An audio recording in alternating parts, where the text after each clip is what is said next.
the 30th of July. Heading into August already. Hope everyone is doing okay. Sherry, hi, thank you. The chat seems to be glitchy tonight. What do you mean? I don't understand. Glitchy meaning stopping and starting? Hello, Strawberry. Judith Linfor, Lindy London, Hypocrites Matrix, Justin Wynn, Barb in Ohio. Whoa. That was a glitch.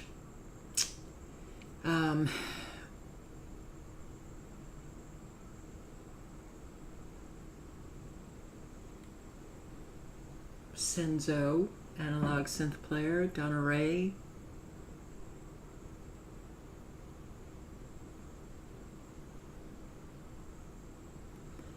Miss Carol's likely out in the woods with a net looking for Babe. No, I'm here. Mary Mac. Oracle 11, hello. Rage Against the Machine, M. Mercer. Hello, everybody. Your comments aren't posting, and you keep getting kicked out? Sherry, you keep getting kicked out of the chat? That's a new one. I can't figure that one out. I got a community guideline strike on last night's live. Don't know why. Apparently it was medical misinformation. So I can't post on that for 2 weeks. I'm a little nervous about where I'm moving because the Wi-Fi, the only internet, is working off of, I think, the office's Wi-Fi, and it may not be enough to do a live. So, guess I'll see when I get there. So, Mama Rages, hello, something to chew on. Hi. Oh boy. Radar has been quite something. Look at this supercell. It is flying over what appears to be rain, but is not. It's not. That's the high frequencies, Doppler radar, blasting away in Montana. But look at the speed. Look at the speed of this. Now I'm going to show you what it looked like a couple of hours ago. It's our weather is quite something these days. Look at this straight lined it has ragged edges.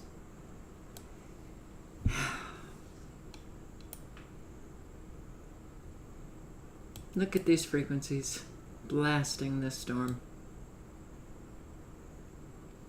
Well, that's whipping right on through Nebraska, heading on into Missouri.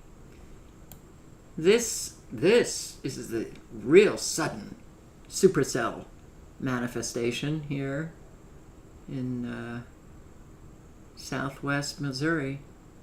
That's pretty intense. Wow. Mom, why do they start so quickly? I don't know, honey.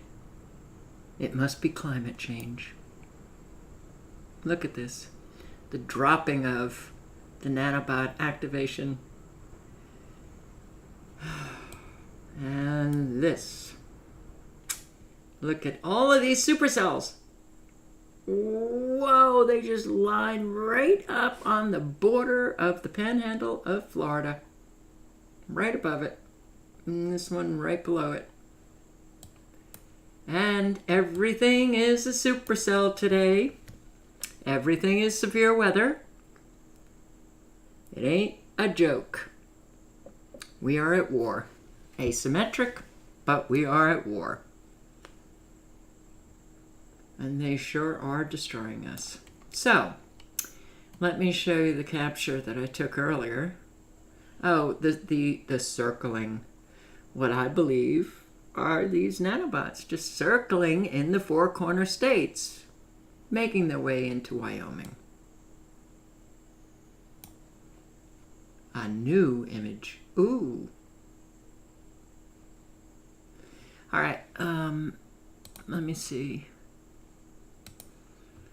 So the 30th at what time? 6:28 a.m.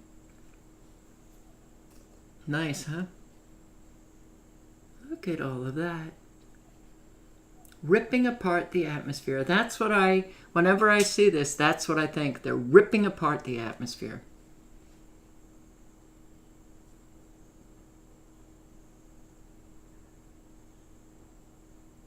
Very little cloud in Florida, but they got a whole lot of storms.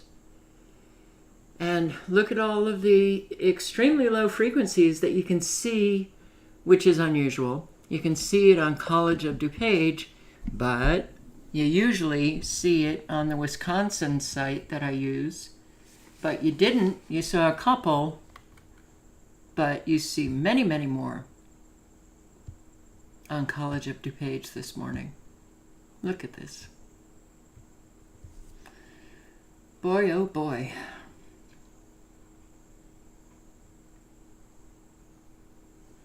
Weapons of war.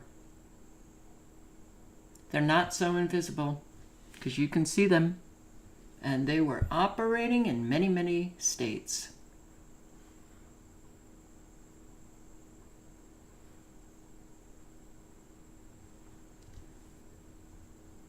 Look at this. Wow. 6:28 a.m. Welcome to the new day.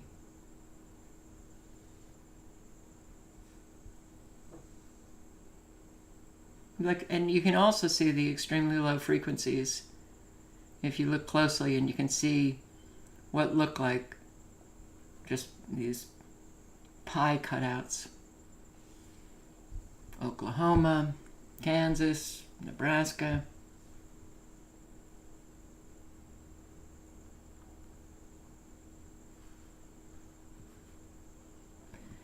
Well, if you're not feeling so hot, this could be the cause.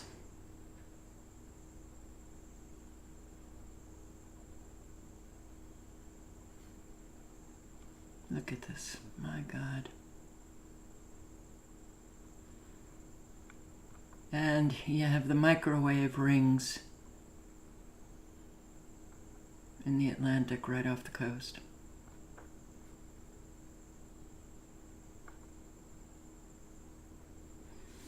But we are seeing all these different colors represent a different frequency. So are they using it for weather? Are they using it to mind control? Are they using it to cause emotional chaos in individuals in the aggregate? Who the hell knows? Who knows? So this was at 10:13 a.m. So just under 4 hours later. Wow. Now you can really see them. On this site, all of the blue bubbles, the blue donut holes.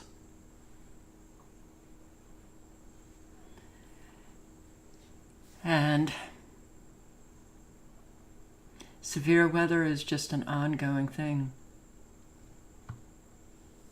Got an email from a subscriber in Florida who was talking about the thunderstorm he was having.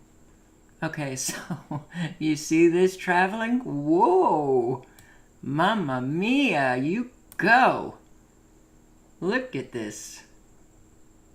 Now this is only a 3-hour loop. This is mighty fast. traveling through.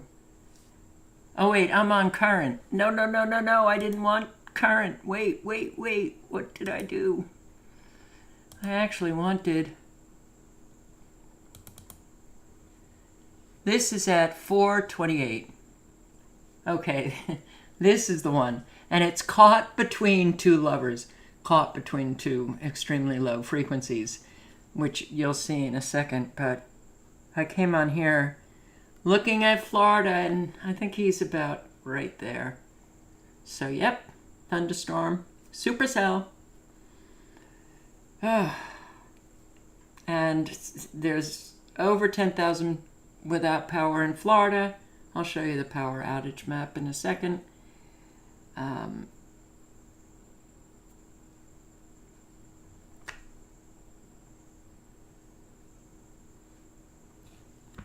So look at this. Look at the speed of this incredible thing that's caught between two extremely low frequencies. That is moving at an amazing speed. Woof! That's a lot of wind too. So I hope everybody's okay. And in what are we looking at? We're looking at South Dakota, Nebraska, and Iowa. What am I going to find tomorrow morning?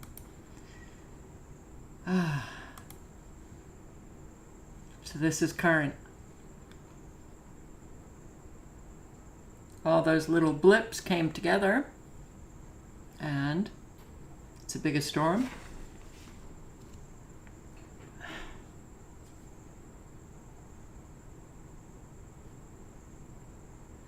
More intense frequencies. Power outage map, Missouri, 15,359 without power. Georgia, 11,506. Florida, 10,808. Virginia, 18,000. Oh, okay. 18,996. Maryland, 14,541.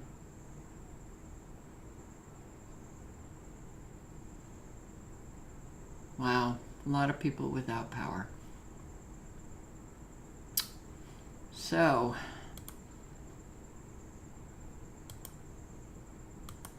I've never seen anything like this. You've never seen anything like this? Well, let's start where I wanted to start. Germans should prepare for tougher years ahead due to energy transition. Green economy minister warns. Okay. At least 5 years. So, yeah, that's just... In the infinite scheme of things, it's a second, right? Think of it that way, Germans. Germany's Green Economic Affairs Minister, Robert Habeck, the federal minister, who has long called for a radical energy policy change, said that Germany faces 5 tough years ahead and revealed the country will have to borrow to support companies' energy costs or lose their industry. Wow. Well, I guess they can't slow down on that transition to make it a little bit more tolerable. No, they can't do that. They've got a date, 2030. The situation is due to high energy prices, which he says Germany is feeling more because it previously used cheap Russian gas. But keep supporting that war. High interest rates are also slowing down investment in global trade. He said there was no reason to fear the situation, however, because you Germans, you've got a fabulous economy and you ain't hurting like everybody else is, right? Yeah. He did not want to ignore the facts that people's burdens would increase. How sweet of you. Don't fear the situation.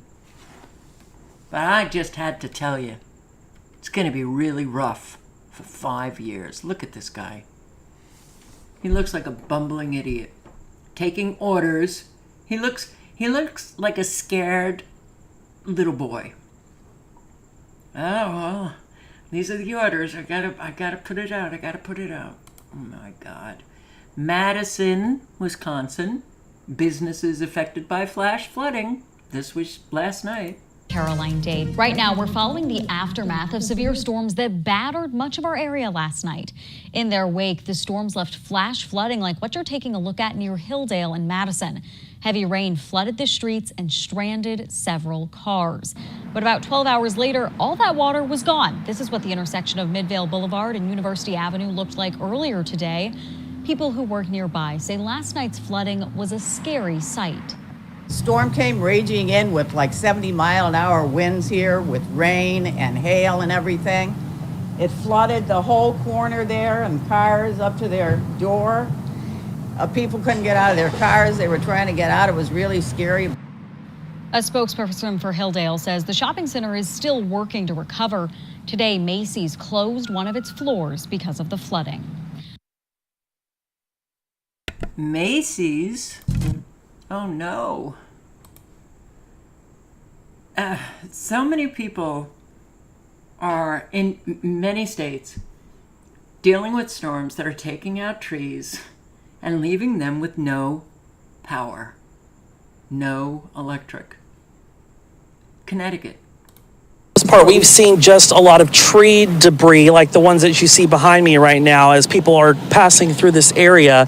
We've seen a lot of tree debris scattered across the roads. We haven't seen really much in terms of damage when it comes to homes or power lines, but we know that's not the case for a lot of Connecticut as they are in the dark tonight as work is to restore the power after these storms moving through. But you can just see the level of damage. As Sam was saying, that the National Weather Service not only taking into consideration the radar, the wind speeds, but they're also looking into this damage. So if you have damage near you, send it to us. So we would love to see it. We could pass that along to the folks at the National Weather Service to help them get a better glimpse of what's happening. But you should also remember, we're getting reports of places in Sonia where there are power lines down across the street. So just remember, if you come across debris like this or power lines down, your best bet is just to turn around and report it so that they... You think? The tree's lying in the street. The best thing you could do is turn around? Oh my God. How about Bridgeton, Maine? Hey there, everybody. Thanks for being with us. We've been watching for severe weather all day, and now crews in Bridgeton are cleaning up after a quick storm left quite the mess there. Trees and power lines knocked down, leaving people without power and blocked some roads for hours. News Center 8's Alex Haskell has the details tonight. Just 15 minutes. That's how long Bridgeton Fire Chief Glenn Garland says this storm lasted. Just enough time to knock out some power to homes like those here along Morday Lane. Chief Garland says their first call of downed trees and power lines came in just before 4 this afternoon. He says they have at least 3 reports of trees falling down on homes. Luckily, no one was injured. A boat on one of those properties was damaged from falling debris. Central Maine Power was on scene earlier, restoring power knocked out to homes and businesses. Garland says this kind of damage is nothing new to the area, and they wasted no time beginning the cleanup process. We've had events like this in the past. We had one about a quarter mile from here about 2 months ago. The town crew, Public Works, along with the fire department, has got the roads opened up, so there's no impediment to traffic there. And there are some private roads that still are blocked with trees. And Chief Garland says crews will be back tomorrow to clear roads like this one impacted by the storm. It's common now. It's just common. Flooding in Palm Beach County, Florida. I definitely know that a lot of people are surprised that this happened while they may have been at the gym or going shopping. But I mean, even look at that car right there, that gray car, trying to go slowly. It is submerged partially with the wheels. So yeah, I mean, we've been out here for the last hour or so. The rain has been on and off, and certainly this is truly just showing how much flooding is being impacted here at this parking lot. We're going to go on ahead and talk to some business. Every rain now causes flooding somewhere. Every rain. Fort Lauderdale. But at the height of this thunderstorm, we know that a portion of US 1 had to be shut down because the rain was just too much. Traffic at a standstill in the Henry E. Kinney Tunnel Thursday as water made the US 1 thoroughway that runs underneath the New River impassable, a casualty of the heavy rain that inundated parts of Fort Lauderdale.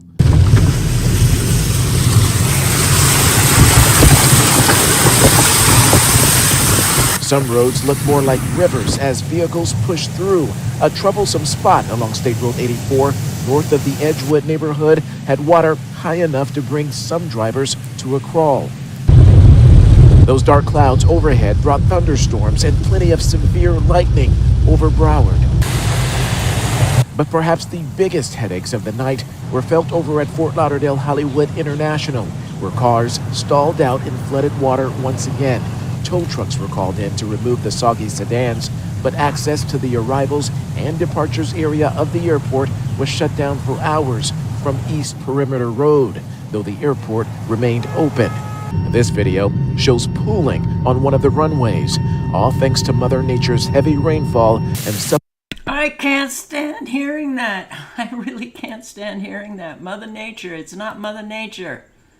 Severe storms cause damage across. Well, this was today.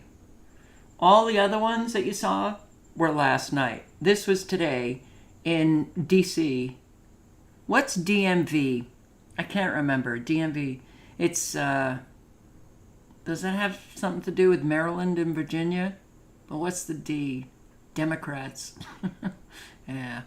This morning after severe storms swept across D.C., Maryland, and Virginia on Saturday. It damaged homes, it damaged cars, it left trees toppled all over the area. Yesterday. About 200,000 people without power now. All right, take a look at this. This is Bethesda Park Apartments. Several trees fell down here. At least 2 fell right into the apartment buildings. You see that. 1 even fell into the pool. Here is some dash cam footage that we got from Fox 5 showing just how hard the rain was that passed over Montgomery County during the thick of this storm. It was intense. More evidence of the destruction in the district.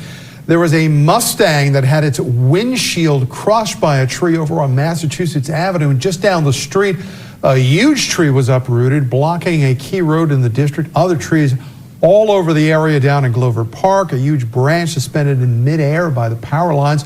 Some of the local residents telling Fox 5 this storm, as you can see there, was just powerful. It sounds like at the time of Noah, we saw the big rain uprooting trees before our eyes. And we just kept on praying, especially for people who are on the roads. Right now, the count has it at about 81,000 homes across the DMV waking up without power this morning. Now, due to the damage, officials say it will take days to repair the damage. Oh, wow. There's going to be more for us tomorrow. Look at this. China. There's so many areas in China. They are hitting them left and right.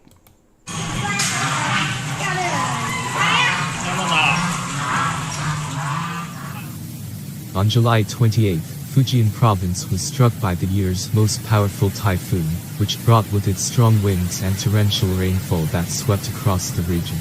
The province faced an unprecedented deluge, leading to severe flooding and presenting significant challenges to local authorities and residents. The consequences of this extraordinary rainfall were deeply felt throughout the province.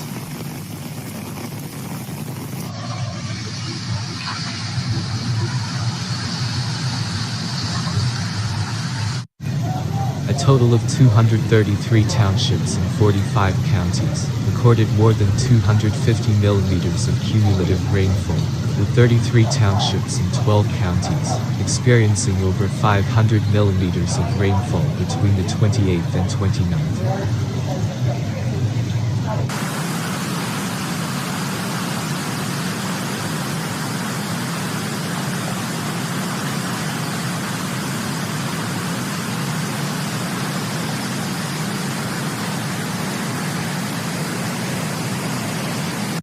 In numerous areas, including Putian, Fuzhou, Xianyu, and others, the single-day rainfall surpassed all historical records. On a particularly distressing note, Putian experienced an astonishing 526.8 millimeters of rainfall within a 24-hour period. It's bad. So the videos that I've been showing of China, these are different areas, different cities.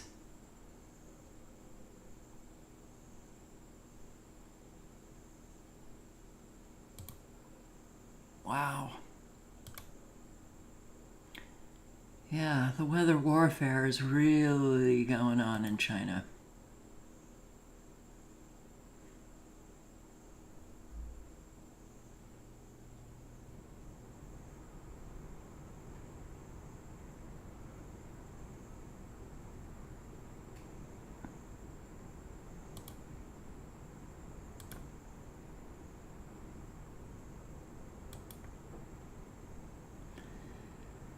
Well, they're knocking it out.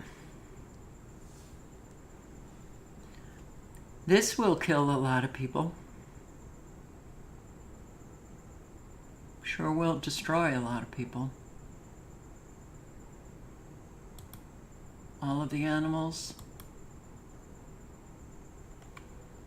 All of the animals, which are very often just forgotten about.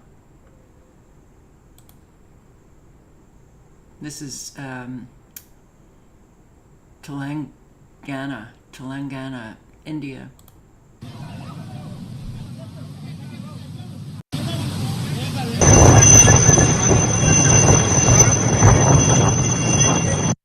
As torrential rains continue to lash most of Telangana's eastern and northern districts, Laxmadevapeta in Mulugu district recorded 649.8 millimeters of rain at 8 a.m. Thursday, the highest 24-hour rainfall recorded in the state since 2004.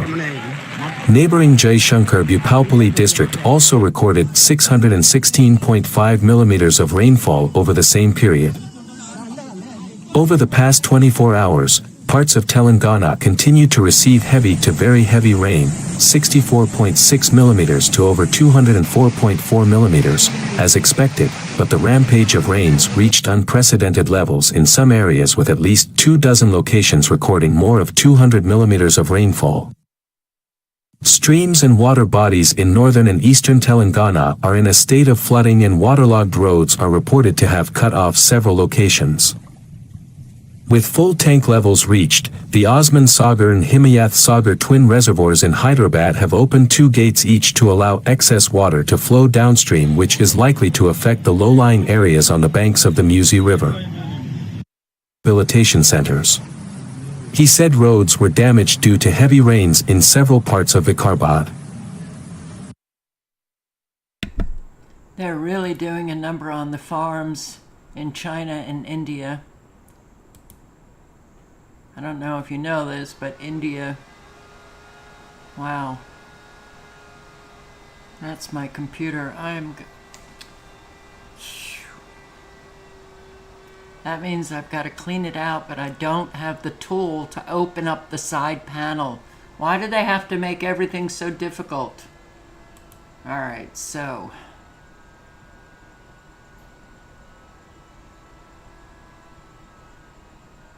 Not good. Look at this. This isn't. Look.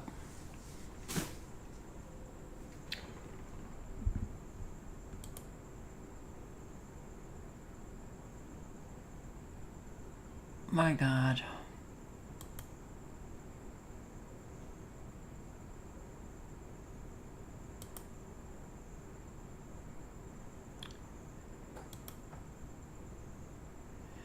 Well, they have climate refugees because they're making it.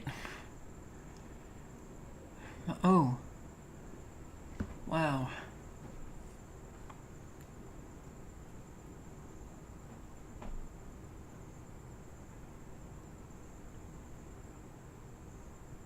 Oh no.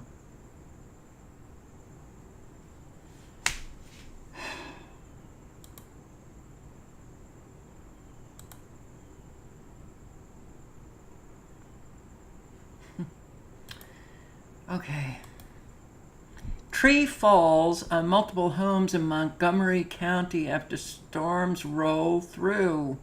This is the Washington, D.C. area. We're cleaning up after storms ripped through our area tonight. You're looking at some brand new video from Brockville where you can see right there a tree fell into a home on Ives Street. Now to Northern Virginia, storms knocked out power at the Cameron Chase Village Center in Ashburn.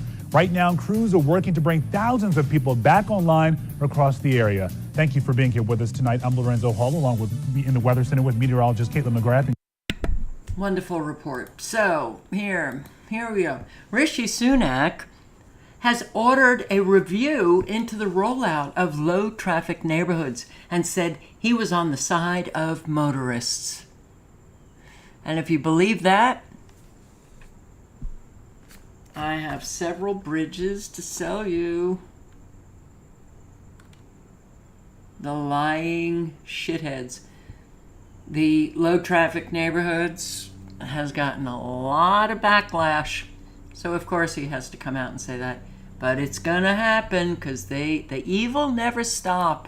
They don't stop.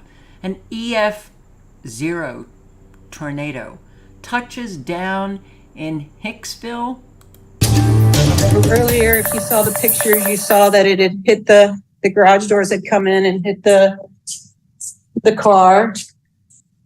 And we pulled in most of our stuff from outside that was still available. We've got holes up in the ceiling. Yes, breaking news to start here on WTO 11 on Fox 36. I'm Tatiana Cash. Now, you saw there EF0 tornado touchdown in Hicksville, Ohio early this morning, and one family who was showing us our home out there in Defiance County, it was in the direct path of the tornado. Stephanie Mazer says she didn't hear the tornado sirens. No one in the family did, or even get a text alert on the phone. But they say they got lucky because she's a light sleeper, and one of her children had actually already fallen asleep in the basement. My daughter sleeps in the basement and her room has no windows, so it's a pretty safe spot. So we went in there with her. She never hears storms because of the way her room is set up, concrete wall on one side, no windows on the other. But she heard this one and we felt the house just literally shake. The whole house just shook. Scary stuff there. Now, we did speak with Hicksville's mayor earlier tonight, and he says there were no injuries from last night's storm. Now, I have our meteorologist, John Burchfield. Now, John, what exactly can you tell us about the storm? Well, these were powerful, severe thunderstorms we were forecasting, and that WTO 11 weather app, it does notify you. So if you turn the volume up before bed, that's a great way of getting the notifications. And with last night's storms, I was watching what was coming in, and it was looking pretty ominous, and we were on the air before the tornado warning was issued. So, of course, you can always flip on the television if there is the risk of severe weather. I'm just very thankful no one was injured, no fatalities. That is always the number one priority with severe weather, but the damage. But you're not telling the truth, red tide jerk. Homeowner questions EV safety after fire destroys her Nocatee home. An EV. Listen to this.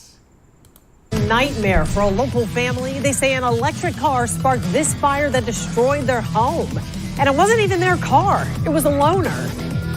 The homeowner told us they had the loaner while their personal car was being serviced. This happened in Nocatee in St. Johns County. Let's take a look at the video again. Look at what's left behind. Almost nothing left of the car itself. The seats burned to ash. It was in the garage when it caught fire yesterday morning. It was about 8:30. The homeowner says her home is a total loss. News4JAX consumer investigative reporter Tiffany Salome joining us live outside that home in St. Johns County after speaking with the owners. It's a pretty devastating scene here in this Nocatee neighborhood. You can see the car is still sitting in the driveway here, and their home is damaged beyond repair. They say they might have to rebuild this. The homeowner says she wishes she never brought this car home. It was parked in the garage about 22 hours, and then it caught fire. Jennifer Rotolo is busy packing up her life after bringing home a 2023 Mercedes-Benz EQ E350 Plus. I was at work about 8:30 and my husband heard a hiss and a pop and he went into the garage full of smoke, opened the door, and it engulfed in flames and exploded. The car was a loaner while Jennifer's personal Mercedes was getting serviced. She says the car wasn't even charging when it went up in flames. It engulfed the entire garage and then went, as you can see, through the attic to the second floor, and we believe the house is a tear down. Mercedes has issued a recall for 2023 EQ E350 models because the cars might not alert drivers to battery malfunctions. The St. Johns County Fire Marshal is still investigating the exact cause of this fire, but he's urging electric car owners be aware of the potential risks associated with lithium-ion batteries. As a loaner vehicle, we expected it would function and be safe. I could be biased. I don't think they're ready for market. This is a Mercedes brand. Can't speak for all of them, but I would not recommend buying one anytime soon. Jennifer is questioning the safety of EVs after this experience. Her home of 5 years is soot-filled, and she spent much of the morning evaluating what personal belongings are worth saving. So what's next for you guys? We don't even know. Probably rebuild it, probably rent for a couple years until we can settle it. She says the damages to her home are well over $1 million. But what's most important is that her family is safe. I feel blessed that my husband is alive. He was right on the next side of the wall. He should be dead, and he's alive, and our puppy is alive. And so I'm thankful for that. This could have been devastating and life-changing, and at this point, it is just a challenge. Don't get an EV car. This is happening to so many people. They're not charging the car is not running, but it just burst into flames.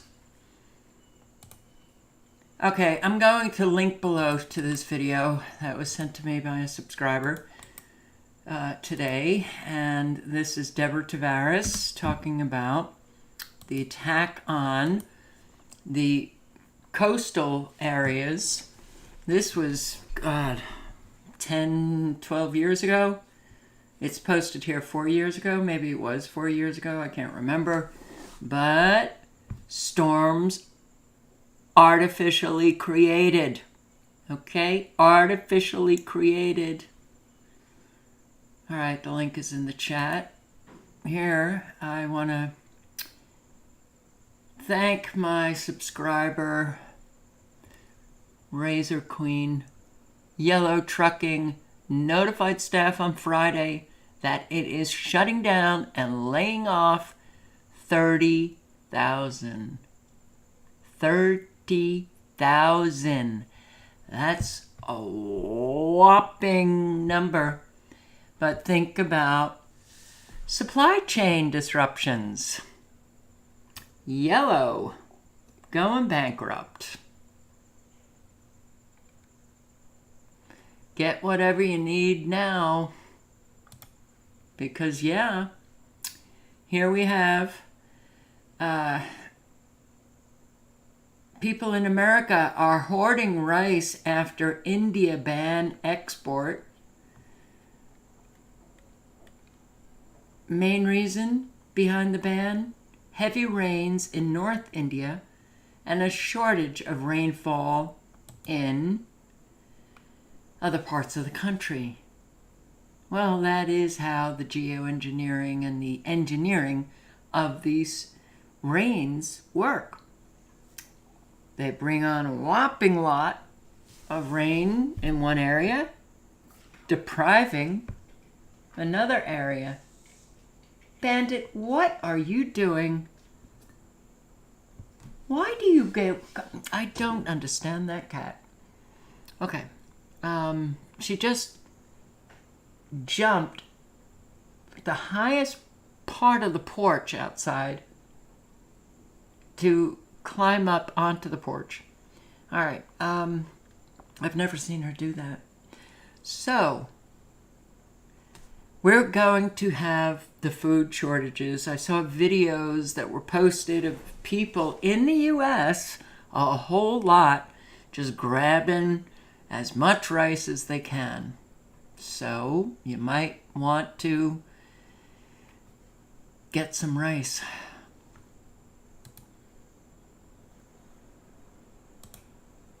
So, I've never seen anything like this mysterious Chinese biolab discovered in remote California city. Yay. Okay, what is this? Wow.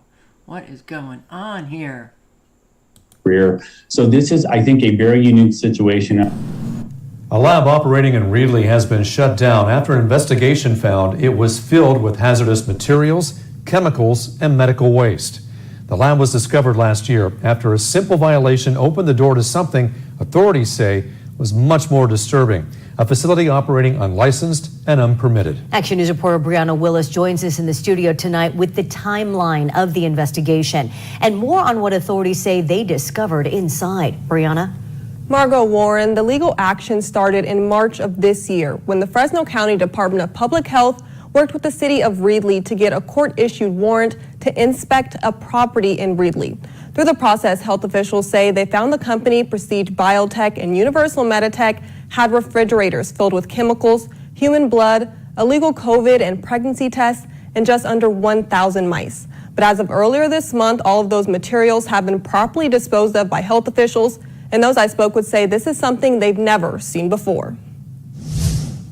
It all started back in December 2022 with this green garden hose running through this property in the city of Reedley. Our code enforcement officer really paying attention, driving down the streets, sees something that looks out of place, stops, knocks on the door, and lo and behold, we discover folks who are storing things, operating in 850 Ice Street, unlicensed, unpermitted. By March of this year, court documents show Fresno County, in collaboration with the city of Reedley, applied for a warrant to inspect the property after inspectors found reasons to believe it did not meet health and safety standards. They later applied for a warrant to abate conditions on the property that were deemed a public nuisance.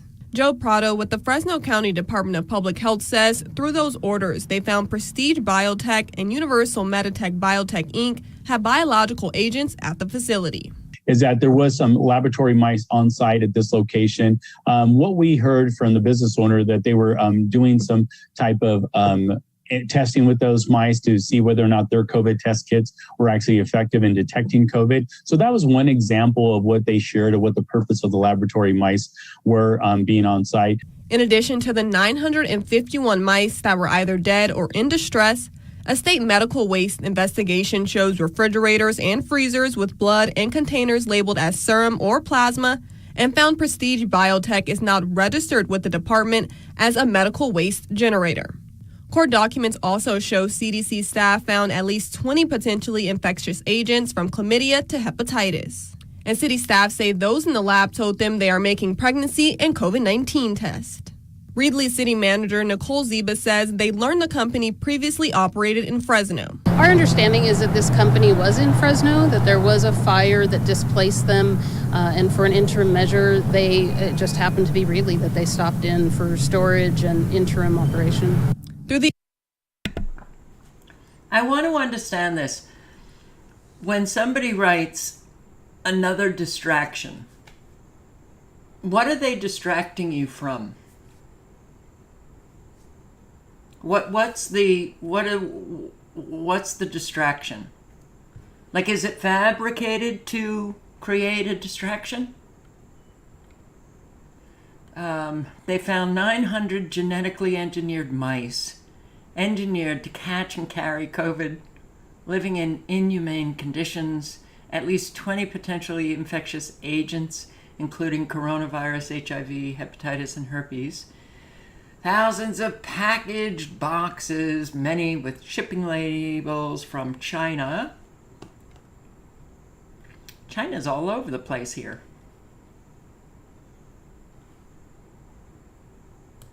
So, what do we have here? Oh, I can't play this. All right, I'm going to link to it in the chat, but it is a doctor in the UK who is talking about, a lot of people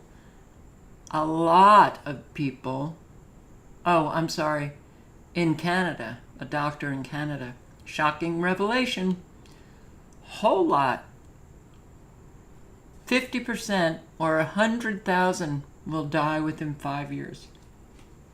That's a medical fact. Uh-oh, I could get taken down just for saying that. But you know what I mean.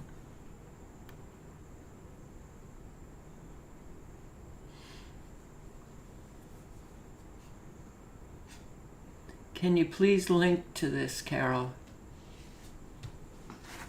What? Because I just linked to the tweet of the doctor. So I don't know what it is you're referring to.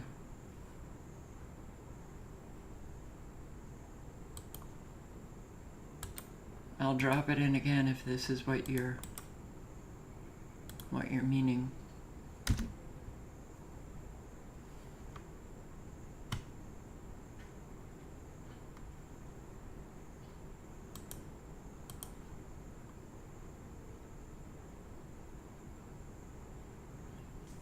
Why am I not getting any of this? I think it was a party at the Robinsons, the Graduate Plastics. BRB.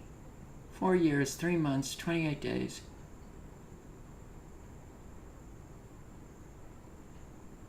Oh, the lab with rats. It's Zero Hedge. This is all over the place, but I can't post Zero Hedge. A link. Because they get you on your links.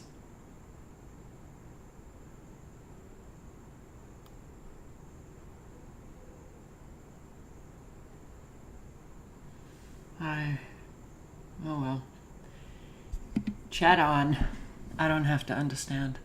There was some relief. You can see buses pulled up behind us, allowing those asylum. More on the weather, and in Midtown Manhattan, there are dozens of migrants camped out in front of the Roosevelt Hotel, and many of them have been out there all day in the heat.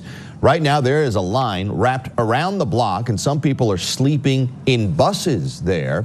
A sign outside the hotel says it has reached capacity and can't take any more asylum seekers at the moment. The Roosevelt Hotel began taking migrants back in May. New York City Councilman Keith Powers says the city is monitoring the situation and working on locations to place those migrants. Oh, this migrant situation is going to explode. Oh, they're all over. Asylum seekers to spend the night on board. But city officials say if federal and state aid doesn't come soon, these scenes and these lines could become more and more frequent. Community affairs officers tried to keep emotions cool as temperatures rose outside the Roosevelt Hotel Saturday, where asylum seekers stood in line for hours trying to get inside. They told us that there is no room. It's going to be like they all full. The city says with more than 93,000 asylum seekers coming through its intake center since last spring, space has been limited every single day. Yesterday, the wait, first in the heat and then in the rain, poured out onto the street and around the block. They gave us the ticket. They said they're going to call us, and they didn't. A spokesperson for the mayor's office says scenes like this could become the new normal as hundreds of people continue to arrive every day. Writing in part, we still desperately need help from our state and federal partners. This man told us in Spanish, we're put on the street. They have to do something to help us. I think it's incredibly unfortunate that this is where we're at over a year after we've started to see an increase of asylum seekers coming to New York. Immigration advocates say the city can do better. We need to get out of this emergent moment and this emergent way of thinking and start thinking for the long term and being able to get people out of this emergency shelter and pseudo shelter situation and into permanent housing. And are you that passionate about New Yorkers who are residents, who are homeless? No. No, you're not. The migrant crisis continuing to put pressure on the city's shelter system. Officials are taking more steps to address the ongoing issue. issue, but plans to open another emergency relief center. Fox 5's Reagan Medji joins us live from City Hall with more. Good morning, Reagan. Good morning, guys. The city is now opening a shelter in a parking lot in Queens Village. In addition, now there's a new policy shift about migrants in housing that after a certain amount of time, they have to start reapplying for new housing. More than 93,000 asylum seekers have passed through New York City. Over 56,000 are currently being cared for by the city. Officials now say they've handed out notices to more than 100 migrants staying at city shelters, giving them 60 days to find other housing. It's part of a new policy shift announced last week. If migrants cannot find housing after 60 days, they must reapply and wait for another spot to open. People initially that we're giving the notices to are the people that have been in our system for the longest. Housing for migrants continues to be a challenge, so now the city's turning to the Creedmoor Psychiatric Center in Queens Village to house up to 1,000 adult men on the grounds.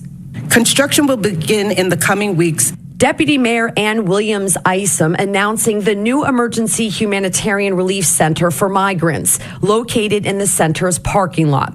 City Hall hopes it's up and running by early August. This plan receiving pushback from Queensborough President Donovan Richards, who says this decision should have been made with the partnership of local leaders. As for the cost, New York State has been reimbursing the city for some costs related to the migrant crisis, as agreed upon in the state budget.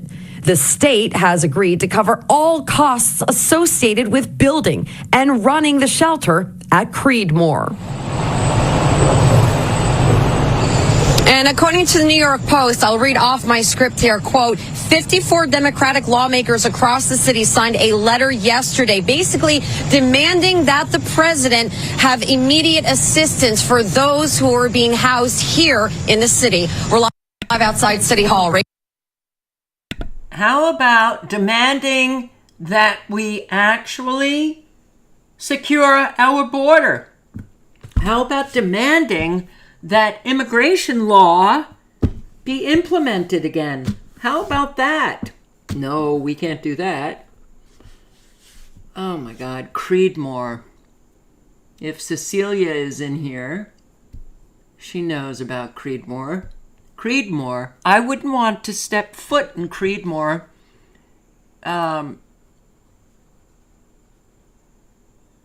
When big mustached dude, well, I can't even remember his name. I cannot believe it. I unfortunately see his face, but when he was an actual investigative journalist, broke the story of massive abuse of the patients in Creedmoor, and they shut it down. I can't believe that building is actually still standing. Where's Cecilia Amirati? My New Yorker. All right, well, still standing. And that place, I wouldn't step foot in it. Oh, and they're going to house these immigrants who don't know. Oh, I would think that there's a real evil force in that building. No, she's not here today. Hey, Denham. Well, yeah, it's not good. No Tent City! No Tent City! Residents from the Queens Village area are asking the mayor's office to reconsider placing asylum seekers in the parking lot of the Creedmoor Psychiatric Center. They say among the concerns, the safety of children who play at fields nearby and those who attend PS 18 across the street. We don't know who is coming in here. We already have 2 hotels. They're already on Jamaica Avenue. Creedmoor is on state land. The city. Thank you, Geraldo Rivera. What is going on with my brain? This is scary. Cecilia's in the house. Okay, good. Yes, Creedmoor. Sad, horrible place. Oh my God.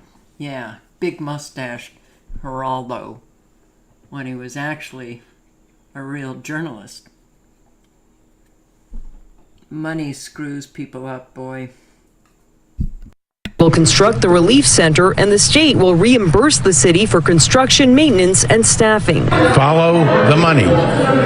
The mayor has sold us out to the highest bidder. We don't even know what type of 24-hour security they're going to provide. Residents we spoke with say they are concerned for the asylum seekers as well, because they say this area is a transit desert and access to opportunities are very slim. If you don't drive, there's very little bus, there's no subway. If they need to get services and if they need to actually, apply for public benefits or anything like that, then it's going to be very, very difficult. Councilwoman Linda Lee and Assemblyman Ed Braunstein say they were notified of the plans via text message on Tuesday. I reached out and said, this is not the right location, I'm telling you. And then they texted us yesterday saying, okay, now we're moving forward. They have to do better. They have to engage the community. I'm with the masjid right here. These people need better welfare in our community. A rep for the mayor's office says he previously told elected officials, quote, all options are on the table, end quote. The councilwoman says she's requested a meeting. She's hearing construction starts Friday, and the center could be up and running in 2 weeks. In Queens Village, Lisa Rosner, CBS 2 News. Oh, well, New Yorkers, you should never have allowed your city to become a sanctuary city. You were all, not all, but most didn't do anything. A whole lot were rah-rah, oh, we love him, and we're a nation of immigrants, and bring them all in. And now you're finding out that it's a big problem. I'm going to play 5 minutes of this. Come to order. Apologize for typical Congress. 10 minutes later, and I wanted to be here. The gentleman from Texas is recognized for 5 minutes. Thank you, Chairman. Mr. Mayorkas, members of this committee, please turn your attention to the video screens. All Americans, not only in the states most heavily affected, but in every place in this country, are rightly disturbed by the large numbers of illegal aliens entering our country. The jobs they hold might otherwise be held by citizens or legal immigrants. The public service they use impose burdens on our taxpayers. That's why our administration has moved aggressively to secure our borders more, by hiring a record number of new border guards, by deporting twice as many criminal aliens as ever before, by cracking down on illegal hiring, by barring welfare benefits to illegal aliens. In the budget I will present to you, we will try to do more to speed the deportation of illegal aliens who are arrested for crimes, to better identify illegal aliens in the workplace, as recommended by the commission headed by former Congresswoman Barbara Jordan. We are a nation of immigrants, but we are also a nation of laws. It is wrong and ultimately self-defeating for a nation of immigrants to permit the kind of abuse of our immigration laws we have seen in recent years, and we must do more to stop it.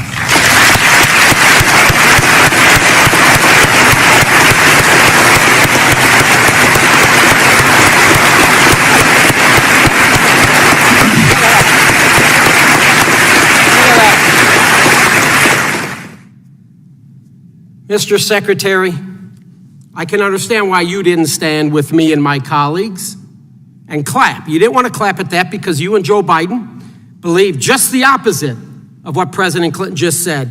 You believe in open borders and complete chaos. Did you notice the bipartisan support in the chamber?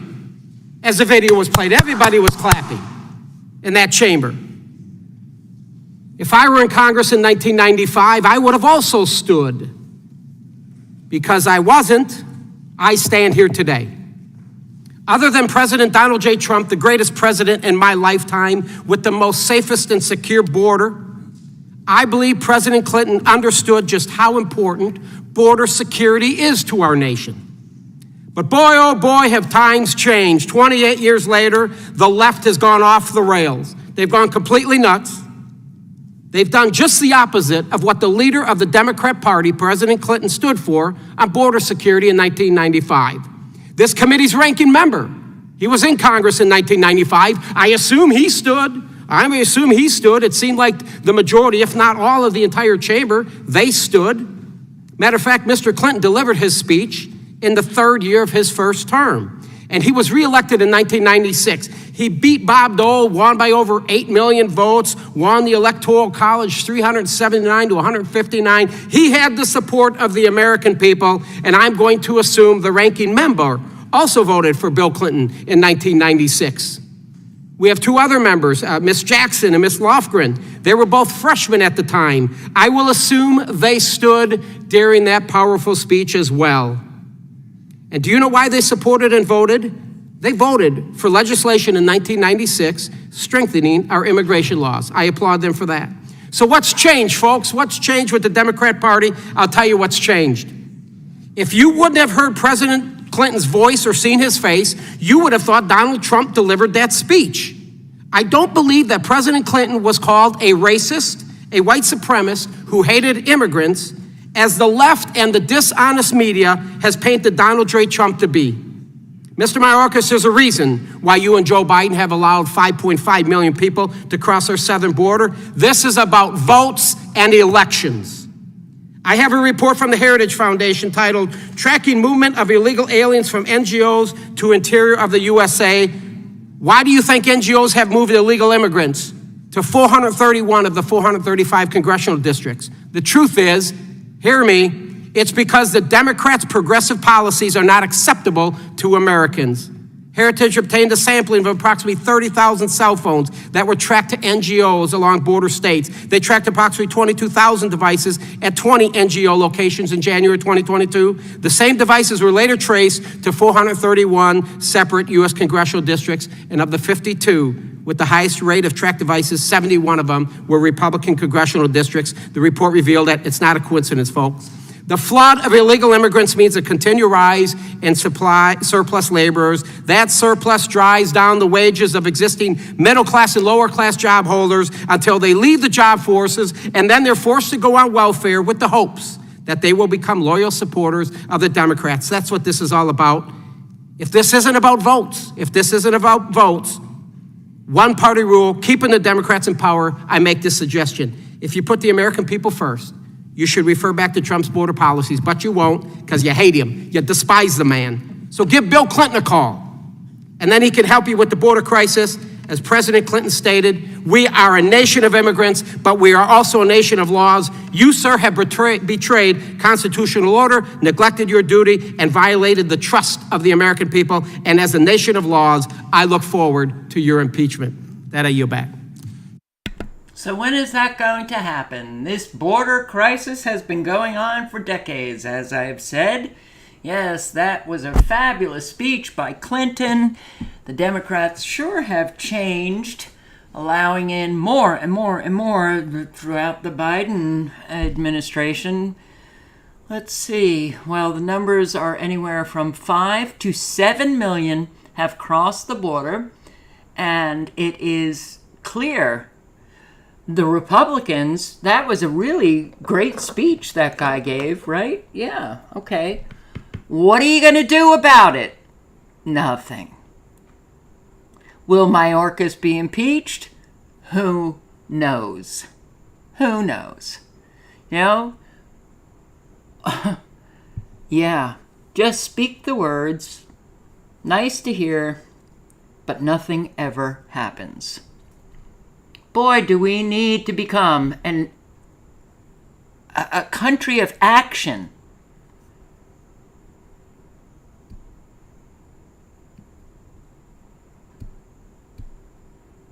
We need to become a country of action. There is so much treason going on.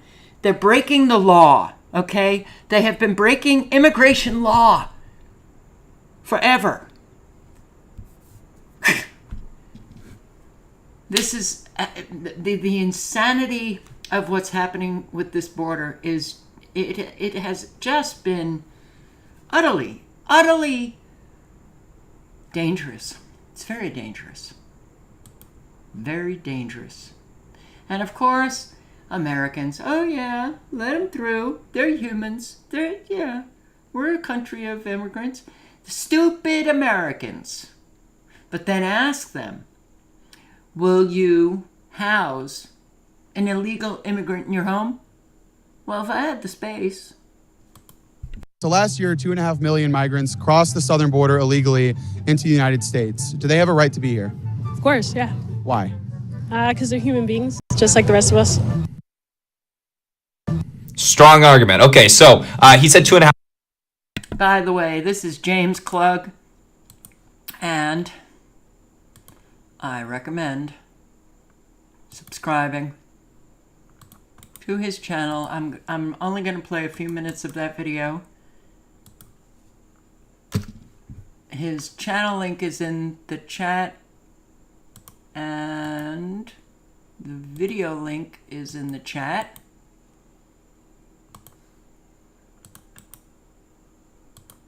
Now, this politically correct virtue signaling is really sickening now. When you see in your face all of the politically correct virtue signaling, the consequences of that, which we're now dealing with, wow. They're not even useful idiots. They're just idiots. Million, it's around 2.4 to 2.5 illegally. That's on top of the already million legal immigrants that come into the country every single year or get their green cards. And then also they're actually throwing people a bone here in this video, because that's not even including the 600,000 gotaways from Border Patrol last year. So there was documented 600,000 that were being chased by Border Patrol agents and got away. So you can stack that on top of the 1.5 million that illegally entered the country. Yes, I think they do. What we have is people coming over here that we love and we want them to come through the border. I think illegal immigration is just people who don't have access trying to find freedom. Yeah, I mean, everyone has a chance to start new and start fresh and have an opportunity. I mean, think about our great-great-grandparents. They started somewhere, so why can't they? Yeah, and the great-great-great-grandparents didn't have a massive social safety net to where you can't just allow the entire world to come into a country with already over 330 million people in it. They didn't have all these benefits, right? I understand that coming here for a better life. I mean, geez, it's the move right now if you're in Central America, just to come up to the United States. And we know that the overwhelming majority, well over 80% of these migrants that are coming across are economic migrants. They're not really trying to run away from too much happening down in Central America. And if they were to be, there's multiple countries before you get to the United States that you could probably settle in. But okay, so open border, everyone's welcome. Let's move on. I think America is the land of the home and the home of the brave. And it was based on immigrants. I feel like we should open our doors and help people to find their way. Right. Land of the home and home of the brave. All right, man. I think he was meaning land of the free right there. Land of the home and home of the brave. And its foundings is immigration. Open border. A lot of people get caught up on that. They try to compare the norms from back in the day to what we're seeing today. You didn't have massive social safety nets in the United States back in the day. It didn't really matter who came across. But in order to keep a country, you can't just add tens of millions of people that don't adopt your values. You're no longer going to have a country anymore. That's just not how it works. Right now, the federal government spends about $116 billion annually on services relating to this population. In California, it's around $23 billion, and a big portion of that goes to housing. What do you think we should do about the housing problem? I mean, I think giving someone a house is just the bare bones of what we should do. There's a lot more that goes into creating sustainability for people. I think there's a lot of unused buildings that people can kind of go into. I mean, there's hotels are not being used. Hold on. Oh, it's somebody else's property, he's saying. He's saying, there's other people's property maybe that are temporarily not being used or something like that. Also, this person right here is just talking about giving them a straight up house. Oh, absolutely. Are you gonna provide it? Who's gonna provide it? All right, everyone, let's take a few moments to talk about today's sponsor. If you are struggling with swelling in your legs, ankles, or feet, you're gonna want to listen up. Forget your compression to people that just show up. I mean, these people that are crossing the border illegally, at this point, they're the most spoiled people in the United States. They're about to be. If these people get their way, they get a free house. What else do they get? Where's my free house? Where are the taxpayers' free houses? Why is this even a conversation right now when we have all these other issues in the United States? But these people, when it comes to, they hear the word illegal immigrants or migrant being used, and they want to give them the world. The only thing is they can't afford it, so it has to come from somebody else. Eric Adams recently came up with an idea to house migrants in private citizens' homes. This would be a plan where he would put money back into their pockets, but he wants to open up private citizens' homes to these migrants. What do you think about this plan? Well, if you need the money and you have an extra room, sounds good to me. I think that's like a really good idea. I mean, yeah, why not? Like, give them a home, give them a bed, give them a roof, food, opportunity for work. I mean, sure. People can sleep on my couch all the time. Okay. looks like you found an intoxicated guy right there. But yeah, it's so funny because that's where fantastic next scene. Could you ever see yourself housing a migrant in your home? I mean, totally. I mean, I don't necessarily have the space for it living in New York City. Classic. But I wouldn't be opposed to it. Could you ever see yourself housing a migrant? Not right now, not at this point, no. Could you see yourself doing this sometime in the future? Probably not, to be honest, because the future is going to be about, I don't know, about myself, I guess. Yeah, Yeah, the virtue signaling, liberals, leftists, bring them all in. They deserve to have a life. They're obviously escaping these violent countries. Will you house them? No.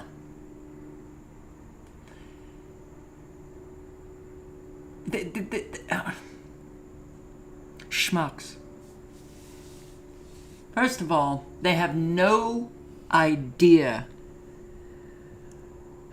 the violence that is going to erupt from this, simmering right now.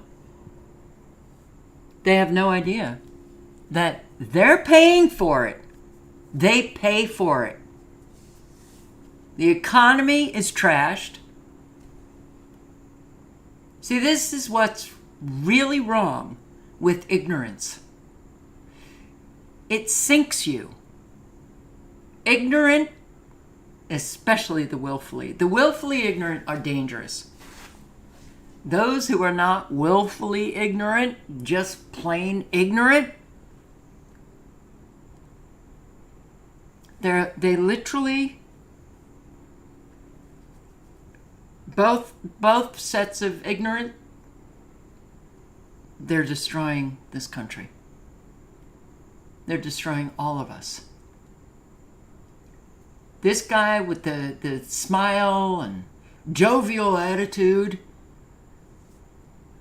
is such a danger to all of us. Biden directs $345 million in weapons for Taiwan. Are we going to go to war with China? Probably. But here, $345 million to China, to Taiwan, and the war talk. Oh, the Republicans and Democrats are on it, and like we have that money. Is it just being printed and handed over? Don't we have a problem with all of these illegal immigrants coming into the country? They need housing. Terror attack outside Syrian capital leaves over 24 casualties. Damascus. At least 6 were killed, 20 wounded. 27th of July. The outskirts of Damascus.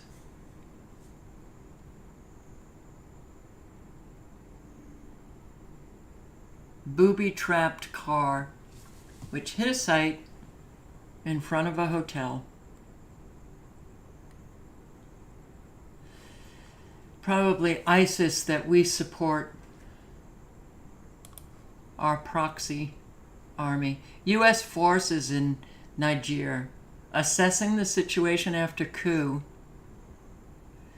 The U.S. condemned the military takeover and is backing Bazoum, but has stopped short of formally calling it a coup, as that would require cutting off aid to the country. Oh, really? Secretary of State Blinken did warn that the U.S. partnership with the country depends on democratic governance and respect for the rule of law, as we don't respect the rule of law. The U.S. has a significant military presence in Niger, with at least 1,016 troops in the country. The U.S. constructed a major drone base in Niger, Air Base 201, which houses armed MQ-9 Reaper drones and supports U.S. counterterrorism operations across Africa. Oh, our presence is just felt all over the world. The U.S. counterterrorism mission in Africa has been a complete failure.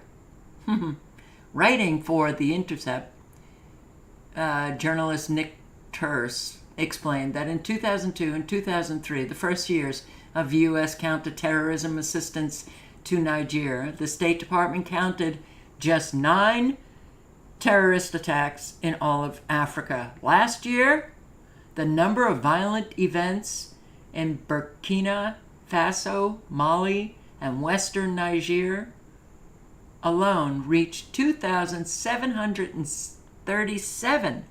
Gee, could we be part of that? It represents a jump of more than 30,000% since the U.S. began its counterterrorism efforts. At least 10 coups launched in West Africa since 2008 and were led by U.S.-trained soldiers, including in Burkina Faso, Mali, Gambia, Guinea, Mauritania. He said it wasn't immediately clear if the soldiers who took power in Niger have received U.S. training. Well, I'm including this because what we're doing in so many continents is so evil. But I remembered this hearing. Listen. Mr. Gates for 5 minutes. General Langley, I have constituents that have been scattered across Africa on train and equip missions. So just ballpark, in the last decade, how many Africans has the United States military trained and equipped?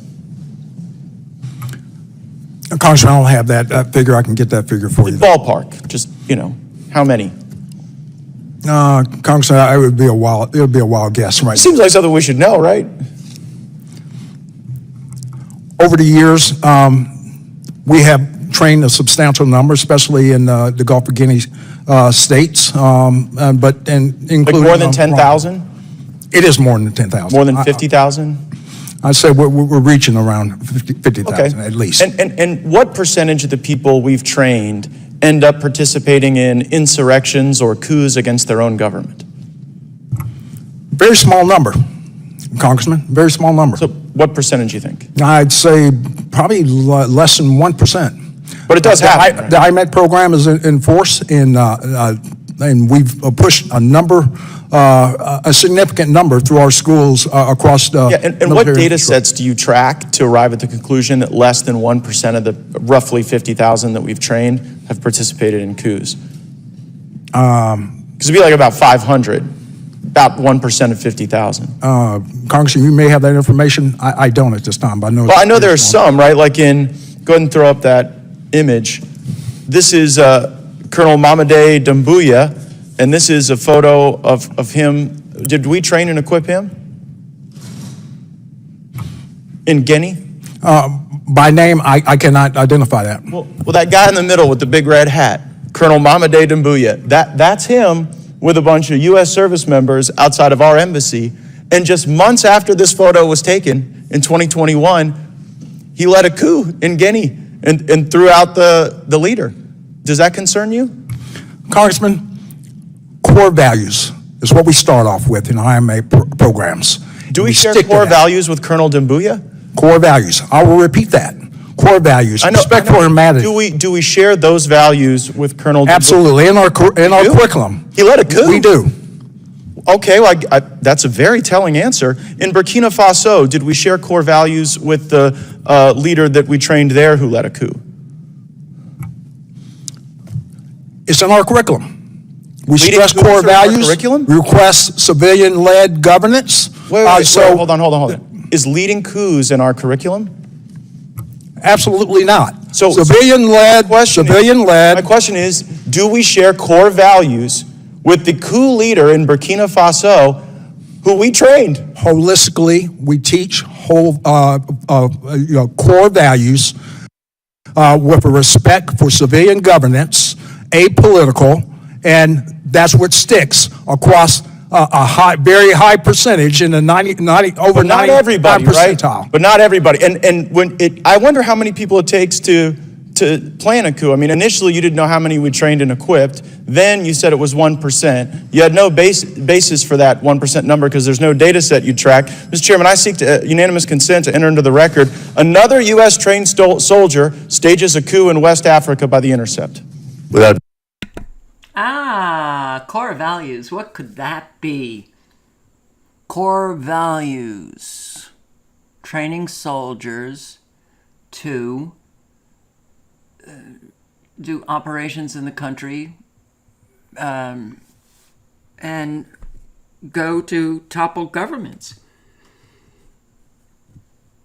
Core values. There are no core values except for stealing resources and money.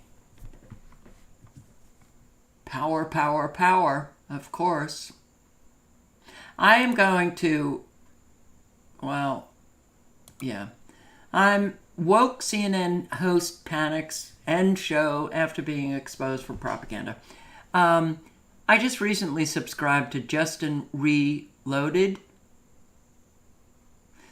I'm going to put the link in the chat to this video. You can check out Justin's channel. But the few videos that I've seen from him, he's putting out good information. So, a bison gored an Arizona woman in Yellowstone. First such attack in 2023. Are these attacks common? Tonight, a bison gores a woman in Yellowstone National Park, putting her in the hospital with significant injuries. Park rangers say it happened this morning on the north shore of Lake Yellowstone. The 47-year-old woman from Arizona was walking with another person in front of the Lake Lodge cabins when they saw two bison out in the field. They turned to walk away from the animals, but one of the bison charged and gored the woman. She suffered serious injuries to her chest and abdomen, and emergency crews flew her to a regional medical center. Her condition is unknown right now, and investigators say it's unclear how close both people were to the bison when it charged. Officials warn mid-July is the start of bison mating season, which means they can become agitated easier than usual. We posted this story to our NBC Montana Facebook page where it's trending now, reaching over 19,000 people. Many of you commented, and here's what some of you had to say. Jeremy defends the woman, saying that she turned away but still got charged. Glynis says she's not judging until there is more information that comes out. She offers prayers for a full and speedy recovery. Melanie's perspective, nature is beautiful but can also be dangerous at times. And Sue warns to stay away from the wildlife. Steve hopes the woman survives. Very nice, Steve. Oh, well, that's not the only accident in Montana. Parents of a Kansas woman believed to have been killed by a bear in Montana say she was in the wrong place at the wrong time. Officials say grizzly bear tracks were found at the scene on a trail west of Yellowstone National Park. Amy Adamson's body was found along the trail. Adamson left her career as a teacher back in 2015. She began backpacking across the U.S. and wrote a book about her adventures. Every morning she'd get up early and she'd walk, hike, or running through that beauty of Yellowstone. She just was almost in heaven, you know. She died doing what she loved doing. Some parents just, they seem rather not too upset that they have lost a child. It used to be, like parents to have had their son or daughter die. That was the most tragic, horrific event that a parent could experience. And yet, a whole lot of these people who are interviewed, they don't seem all that upset. It's weird. It's weird. So, Arizona woman gored by bison. This woman killed by a grizzly. Yeah, it's why I didn't really walk in Montana. Yeah. It is one of the reasons. I'm a New Yorker. I never feared, even with my experiences that I've had, of getting mugged and yada, yada, yada, I never feared walking the streets of Manhattan. Well, I did fear walking these areas of Montana. Oh well. Y'all want to see a dead body? I'm lying. It's East Oakland.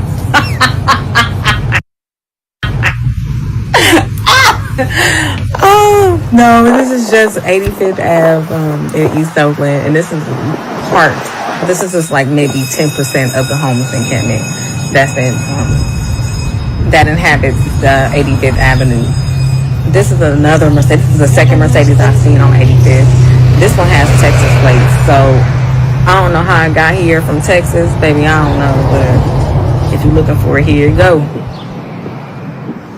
I don't know what that is on the sidewalk, but it got a license plate on it, so I'm not too sure about that one.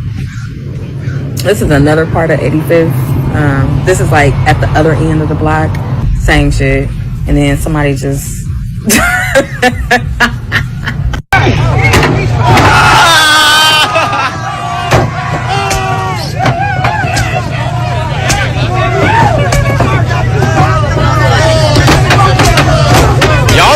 Clowns, bruh. What the fuck?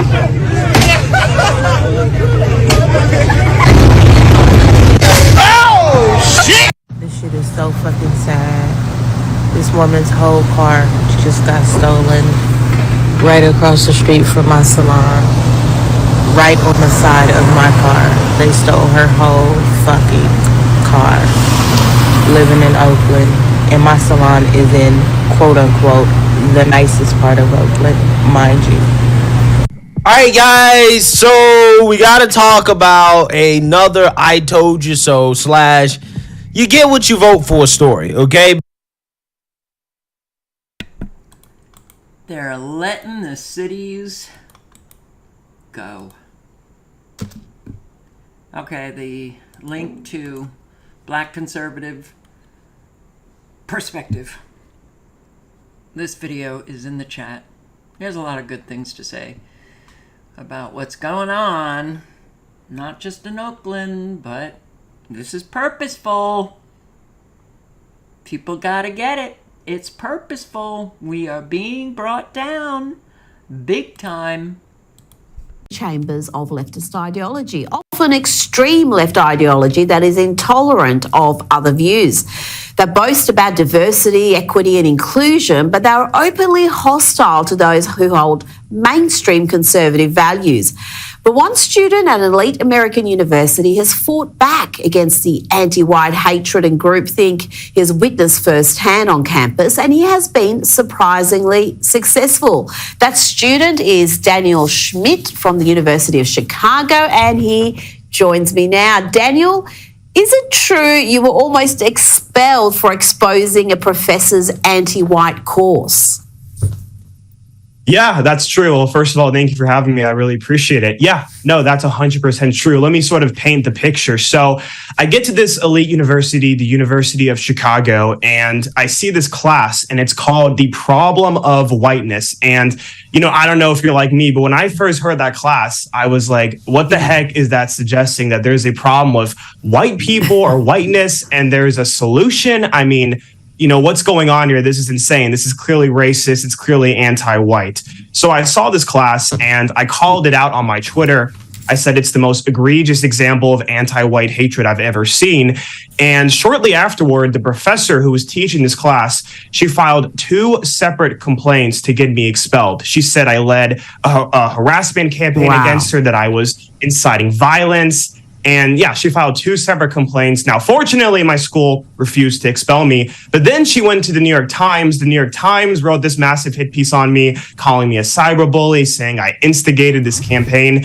And then to top it off, CNN wrote an article calling me a bully. So yeah, that's sort of what you get in America. And I'm sure around the world, if you're a white student and you call this stuff out. So yeah. Oh, well, thank God you've got the strength to put up with this, because I think that would scare off most people to have these media giants going after you. Prominent people go to water with that sort of attention. So for you to take a stand, I'm very impressed indeed. And this started early with you. Within weeks of you starting at this university, you learned that you weren't allowed to participate in a debate tournament because you're white. Tell me what you did about that. Yeah, well, you know, it was absolutely insane because let me just paint a bit of a picture. You know, I come from a middle-class household in Tennessee, so a pretty rural area. I get to this university. Within weeks, I have these people running this debate tournament at my school tell me, yeah, this tournament's actually not open to white people. It's only open to non-white people. And, you know, I've heard this stuff happen at universities. I always thought it was a bit exaggerated. It was a bit, you know, to hype up media, but I experienced it in real time. And so I wrote an article about it. I had access to a newspaper at my school and I straight up just exposed it. I tried my best. And then fortunately, a few national outlets picked it up. And then the year later, so this year, the debate did not happen. And I don't know for certain if it was because of what I did, but I have to imagine they got some attention, they got some traction. So what I'm really trying to emphasize on all these interviews I do, so here and on Twitter, is if you're a student at a university, you have a lot more power than you think. I know it seems daunting, like, oh, I'm against the mob and I'm one voice. But you really do have a lot more power because these people are fragile. The administrations are fragile. And if you call it out, if you bring attention to it, you will be actually surprised how much you can achieve. So if there are any students listening in, I would really encourage you to, if you ever see something that you just know inside is not right, seriously consider speaking up, because I think you would be surprised how much change you could actually cause. He's a smart kid. Very good for him. Very good. And he being knocked out of the debate because he's white, I think he's probably a very good debater.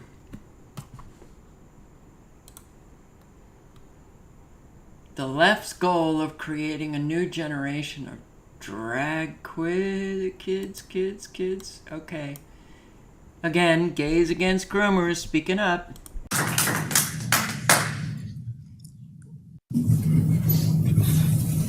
My name is Matt Ray. I am the Western Regional Leader for Gays Against Groomers. I live here in Arizona with my American wife, and I'm a big fan of this country, which is why we chose to live here.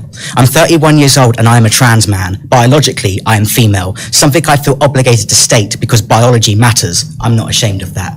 I'm here today because I am utterly embarrassed by what the trans movement has become. The trans community is a minority. Not everyone is going to accept us, and we have to be respectful of that. I thought that was common sense, but these days it's considered hateful, which I don't understand. I don't find it appropriate or necessary that underage children are being exposed to gender ideology and trans identities. My parents gave me a chance to express myself, but would never indulge my feelings growing up. Instead, they allowed me to get to know myself in order to make a conscious choice as an adult. At the time, I thought they were cruel for not affirming how I felt as a child, but today, I couldn't be more grateful for the fact that they did that. I could have changed my mind. If they had helped me transition underage, something could have gone wrong, and then I would have resented them forever. A lot of kids today aren't being given that chance. They are being manipulated by people who are acting from a place of unresolved trauma. I understand many of them mean well, but I can't tell you how dangerous it is to allow children to access hormones or puberty blockers. The idea that puberty can be paused without repercussions is a blatant lie. Side effects include brain swelling, loss of bone density, vision loss, increased risk of cancer and sterilization. Lupron, one of the drugs being used to block puberty, is also used to chemically castrate pedophiles. That's what's being done to children. The adults who enable this. You know what? I'm scared this is going to come out as medical misinformation. Oh, man. Oh, man.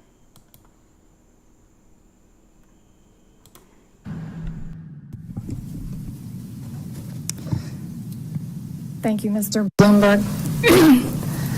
I left copies of content on this book specifically.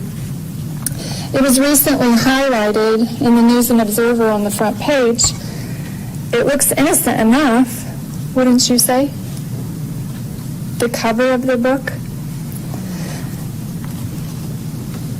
For a moment, I'd like us to pause and envision the experience of my friend in the fall of last year at Athens Drive High School. Imagine substituting as a special education resource teacher in a classroom with students who have IEPs.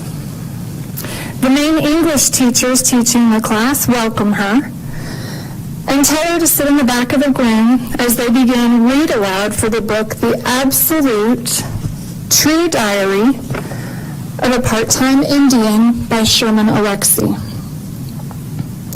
During the read aloud, imagine her startle as students in an inclusive classroom with fellow special education classmates were called on to read in front of peers and educators contents that extensively speak about death, committing suicide, body parts of boys as well as girls, lower area, upper area, don't need to say the words, functions of those body parts, eating disorders, and more. One of the lines in this book spoke of the excitement of a male in finding out his sister died. How does this educate high schoolers? And more important, what's the impact on the mental health at any age? The substitute, which you have a hard time retaining, and especially the students. As a female student in that class came across the phrase chronic masturbation, at her discretion she shared, "I'm not saying that." A fellow male classmate said, "I'll say it," and read the words aloud. The teacher then affirmed the male student for reading the words. As a former educator to educators, a few questions arise for me. Who's accountable for this material being in that classroom with special education students? Were guardians and parents informed in a timely advance about the contents of this book and given the option to opt in, not opt out, opt in? And how did the lack of affirmation of the female student's discretion impact her and her classmates?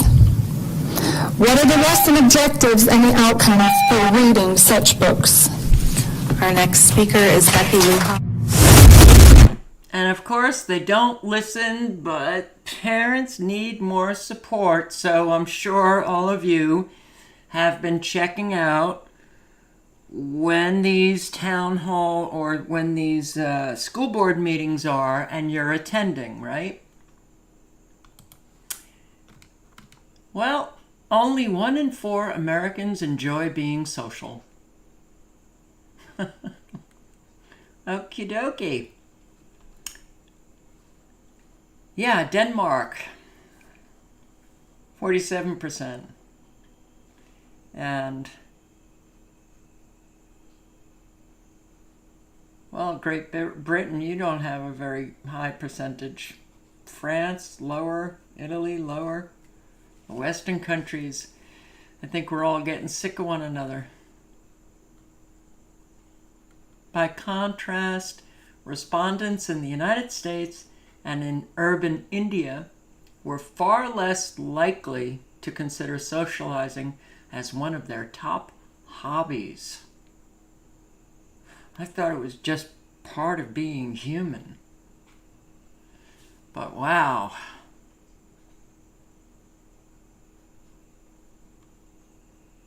One in 4. That's what the internet did to us. That's what the lack of trust and connection has done to us. Nobody wants to even engage with others. How sad. Now, all right, it's about that time. I think I'm going to have to, what am I doing? This is what I wanted. Let's check out radar one more time. Ooh, this storm does not look good. Northwest Missouri, Kansas getting hit hard. Supercells into Iowa.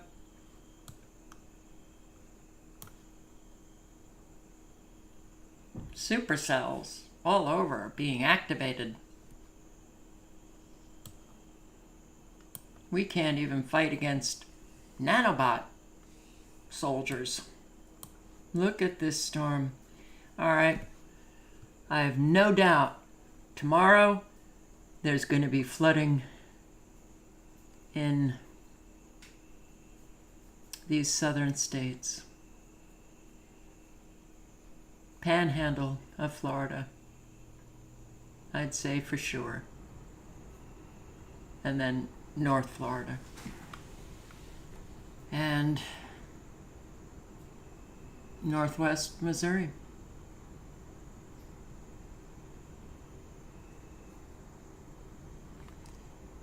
Well,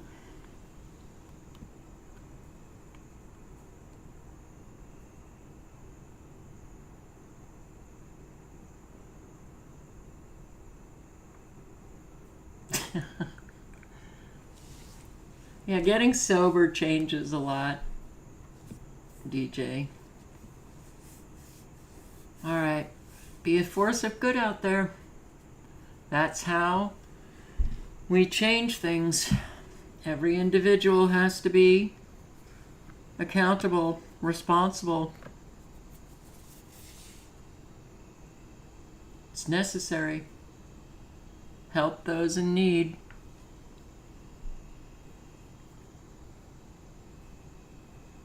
And do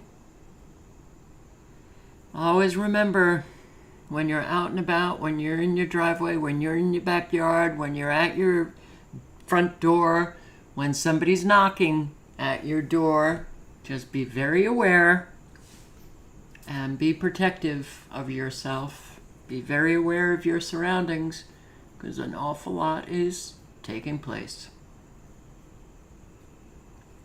And thank you for showing up. I hope to see you tomorrow.